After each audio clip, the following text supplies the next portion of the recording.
This video is an introduction to the synthesis and audio project in Music 187.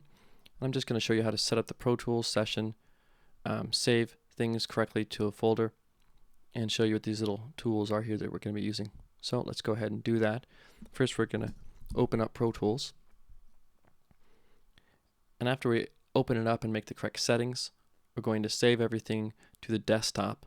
In my case, I'm saving it somewhere else that's equivalent, but you can save it to the desktop on your computer. So these settings are correct.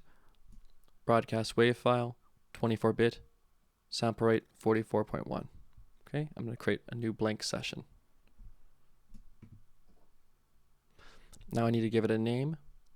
And again, I'm saving it to the proper location here. I'm going to say 187 synthesis project. You can name it with your last name dot first name in the beginning here. Something like that. Hit save when you're done. And when you do that, it's going to create a folder with all your files in it. You need to make sure all your files ultimately go there. So when we're going to import audio files, we need to make sure that they go into that folder so they don't get lost later on. Here's my folder. It's going to have all these different subfolders inside of it. We can't, again, just use this Pro Tools file right here. You have to have the whole folder, this whole thing. Cool. Oftentimes it'll start out in the project in this mode, slip. We don't want that. We want grid because we're going to be locking a lot of things to specific time points. Okay. I'm going to create a new track here too, just so we can see that. Stereo track, audio, and all the tracks we're going to be using at this point are not in samples, they're in ticks. That means we measure things by bars and beats. So we want ticks here for bars and beats type. Okay. Hit create. Okay, and you notice now that there's these grid lines. See these grid lines here? Okay.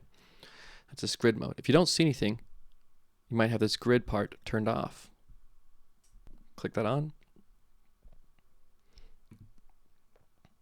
I have bars and beats selected. Good. My value, eighth note, something like that is fine. I don't want this dude on here, this conductor track. Take that off. It'll stop us from being able to edit things. Okay. Everything looks good there. Okay. So now I want to just do another thing. You may have a lot of things showing like this. I have a bunch of rulers measuring things all kinds of ways. That's way too complicated. I don't want that. So go to View, Rulers, and say Minimal. Then go to View, Main Counter, and click Bars and Beats. Not seconds or something else like that. Cool. Now we're almost set up here. I'm going to hit File and Save. One more thing I want to do after I have this stuff done is I just want to take a quick look at the tools we're going to use. Okay, and those tools are all here, at least in these icons. There's more tools than this, but the basics of what we're going to be using are this tool here, Trim tool. It lets us just make a file longer or shorter, trimming recordings. This is just generally used for selecting just a part of something we want to edit and deal with. Selection tool. This hand tool is just used for grabbing stuff. It's called Grabber. So we can move stuff around if we click on it. You can also do this. Click on here to magnify stuff, to zoom in, zoom out. Finally, we're going to oftentimes be clicking on this little lip above here. It says Smart Tool.